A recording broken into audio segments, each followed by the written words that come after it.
Somebody has finally got to hold the Nobel Peace Prize medal that he has been obsessed with it for a decade. I'm talking about Donald Trump. However, in this video, I'm not going to talk about the Donald Trump and his obsession with Nobel Peace Prize. I'm going to talk about the US and its obsession with the Greenland. Namaste and Kuzangpo. My name is Narayan Suvedi. I'm going to discuss today about the Greenland, its history, why the US is so much interested with Greenland, and its consequences if the US is able to capture the Greenland. So let's begin. The Greenland in itself has a very long history. It is believed that the first people in Greenland were settled at around 2600 BCE. The climatic conditions of Greenland is very harsh. At present, the populations of Greenland is only around 60,000. In 1721, the Danish-Norway missionaries Hans Egede sailed to the Greenland. This effectively marked the beginning of colonial rule in Greenland.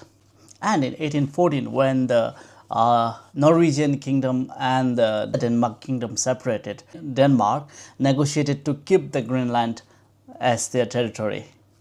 And the Greenland was formally integrated as the territory of Denmark in 1953. The Greenland was offered home rule by Denmark in 1979 and recognized the Greenland as a self-governing region of Denmark, which allowed the Greenland to self-govern its territory. So let us discuss why the United States of America is so much obsessed with Greenland. To tell you the truth, the US obsession with Greenland is nothing new. The US has been obsessed with Greenland since a century and can be actually traced back to the aftermath of American Civil War.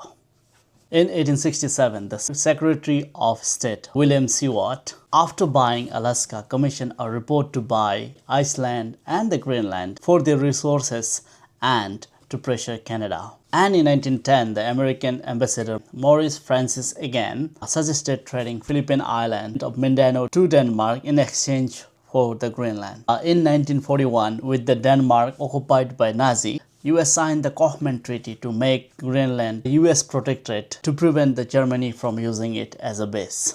In 1946, the US President Harry Truman offered Denmark 100 million in gold to purchase the Greenland, which was refused by Denmark. In 1951, US signed new treaty with the Denmark, which allowed them to build the base. This secured military control without owning the land.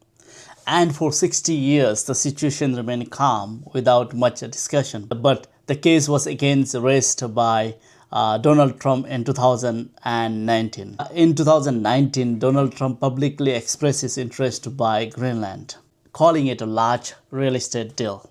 In 2025 and 26, following his re-election, Donald Trump renewed his push for Greenland, citing it's necessary for his national missile defense shield. So now let's discuss how these things are going to impact the world peace and stability. So let's begin. The current crisis happening in the Greenland can be seen as a red line for world stability and rule-based order established since World War II. In this situation, the smaller nations might not feel safe. For nearly 80 years after World War II, the world has operated on the principle of territorial integrity, the idea that the territory cannot be changed by force or coercion.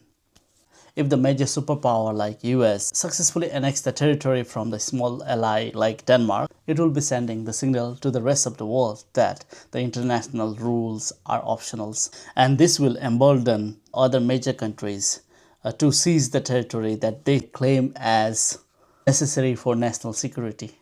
For example, China can use the military force to annex Taiwan, or the Russia claiming over the Baltic region. And this could also result in collapse of NATO, the North Atlantic Treaty Organization. The Greenland crisis have created the most significant rift in the NATO alliance since its founding in 1949.